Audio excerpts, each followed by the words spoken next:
uko katika nyumba ya Bwana na umekuja ukiwa na makusudio na malengo yale ambayo umepanga, Mungu akaweze kukutendea siku ya leo. Sisi sote tuwahitaji na tunamtegemea Yesu Kristo akaweze kutushughulikia na kututendea yale ambayo tunayahitaji. Tunachoomba na ninachokuomba mpendwa, ni ukaze kamba katika kuutafuta uso wa Bwana. Mungu hana radhi na watu walegevu. Mungu atembei na watu ambao ni wako sita. Kama wewe ni mtu wako sita, hana furaha na wewe, hana imani na wewe. Anataka mtu ambaye akianza safari ya kumtafuta hakuna kurudi nyuma. Bali sasa ndiwe apendi watu wanaoingia katika shamba lake na kutazama nyuma. Anataka ukiingia katika shamba lake, mbele ni mbele. Bali sasa ndiwe Gena Rivers hakuna. Sio leo unapatikana katikati ya wiki au upatikana.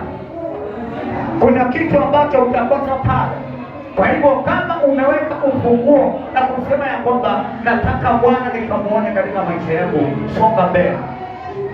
Anaweza sijue jinsi unavyoendelea kumtafuta Mungu, ndivyo matatizo yako yanaendelea kuyeyuka.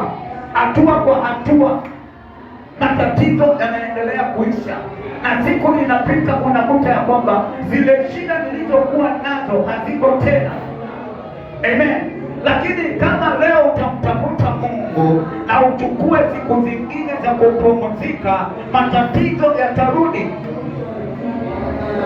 Ukiendelea kumtafuta kila kuchao, mambo yako yataendelea kuimarika. Ukimtafuta Mungu bila kukoma, si alituambia tuombe bila kukoma? Bwana Yesu.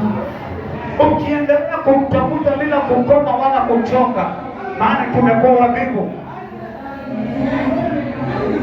Masaa ya kumwabudu Mungu ndio masaa ya kwenda kutembea. Badala twende kanisani, tunaelekea baharini kuogelea. Mumeambiwa mkikanyaga baharini leo mashiko. Mumetangaziwa leo mkienda beach mwapigwa pingu. Hakutakikani watu kule. Kwa hivyo ukitoka hapa, nenda nyumbani. Bwana asifiwe. Tumpatie Mungu nafasi. Amri tulipewa siku ya kumwabudu Mungu tuiweke kuwa takatifu. Siku ya Sabato tuiweke kuwa takatifu. Siku ya kumtafuta Bwana tumtafute Bwana. Haya mambo mengine tuyaweke kando. Na hiyo ni amri tulipewa. Ukivunja amri moja umevunja zote. Haleluya. Kama uko kazini, Mungu anajua uko kazini na umeachiliwa. Lakini kama uko nyumbani unasema leo siendi kanisani, naenda kukua, Mungu bado anakuona na anatuchangaa. Sasa kama huyu anaenda kuvua nguo na shida zake anataka zimuondokee, zitaondoka saa ngapi? Na atake kwenda kunitafuta, anasema wache akae. Siku ile anajitambua na kuchielewa, atanigeukia. Kwa hivyo tujikaze. Siku ya kumwabudu Mungu tuachane na mambo mengi. Siku ya kumwabudu Mungu tuachane na kwenda kupua. Siku ya kumwabudu Mungu tuachane na kwenda kuogelea asubuhi. Tuache kwenda kutembea Jumapili. Twende tumwabudu Bwana, na baada ya hapo twende kwa tukafanye zile shughuli zingine. Na hivyo ndivyo Mungu anapatikana kwetu. Amri za Mungu sio ngumu. Sisi ndio tunazifanya ziwe ngumu. Tuache kusema Mungu hajibu maombi yetu, kumbe ni sisi hatumtafuti vile inavyotakikana. Haleluya. Bwana Yesu asifiwe. Kwa hivyo wapendwa, ninawaomba tufunguke, tujitume katika kumtafuta huyu Mungu, tujiachilie mbele zake. Ukipata nafasi kidogo, nenda ukamtafuta Bwana. Bwana Yesu asifiwe. Tia bidii ndio Mungu akaweze kuonekana kwako. Pasipo kuwa na kulipa gharama, Yesu Kristo hawezi kupatikana. Gharama ziko, lazima ulipe, na moja ni ya kwenda katika ibada zake. Hiyo ni moja ya kati ya kulipa gharama. Umtafute ndio apatikane. Nitafuteni maadamu napatikana. Bwana Yesu asifiwe. Haleluya. Kwa hivyo wapendwa, ninawaomba asubuhi ya leo tubadilishe mawazo yetu, tugeuze yale mambo ambayo tunakuwa nayo tumgeukie Mungu, tumtafute kwa bidii, na tutakuja kupata ya kwamba shida zetu ziliisha kitambo, hata bila sisi kujua. Twende katika kitabu cha Kutoka Hesabu mpaka 25.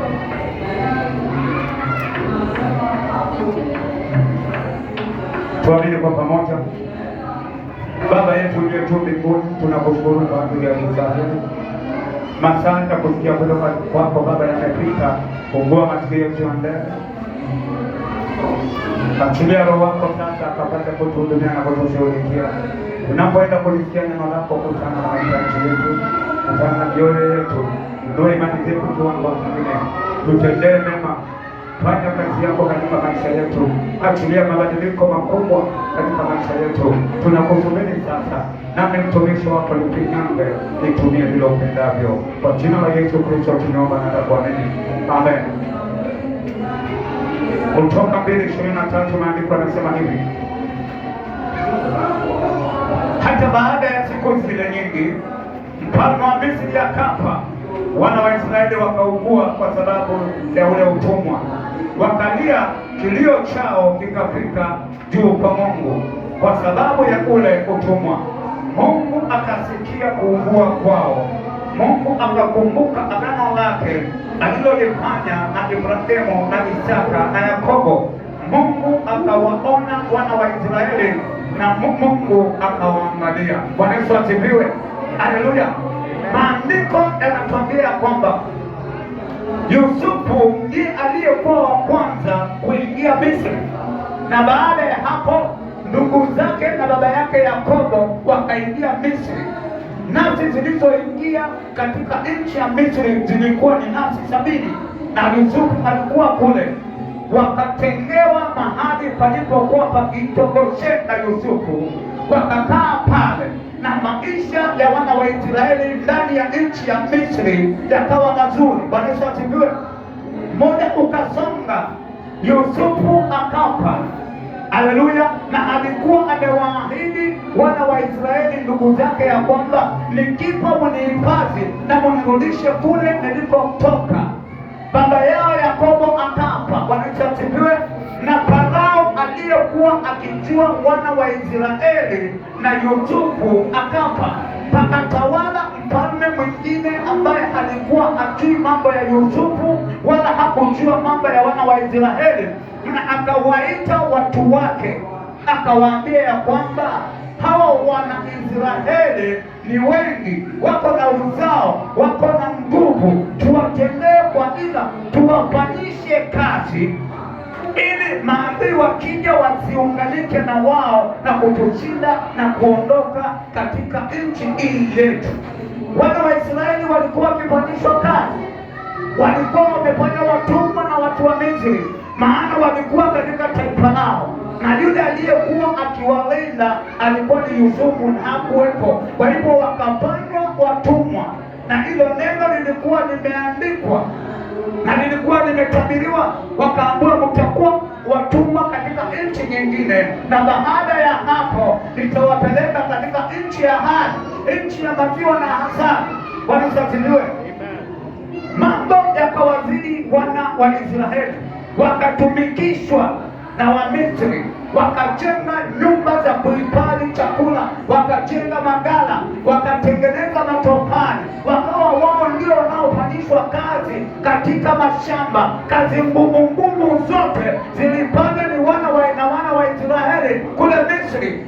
Wakalia, kilio chao kikafika juu mbinguni. Wanasafiriwe kuugua kwao, Mungu akakuona. Mateso yao Mungu akayaona. Matatizo waliokuwa wakiyapitia Mungu akayaona, na Mungu akakumbuka agano lake alilofanya na Ibrahimu, Isaka na Yakobo. Haleluya. Maana alifanya agano, akawaambia kwamba hawa watoto wenu nitawapatia nchi, watamiliki nchi inayojaa asali na maziwa. Na alipokumbuka ile agano, maandiko yanatuambia kwamba ndipo akazungumza na Musa.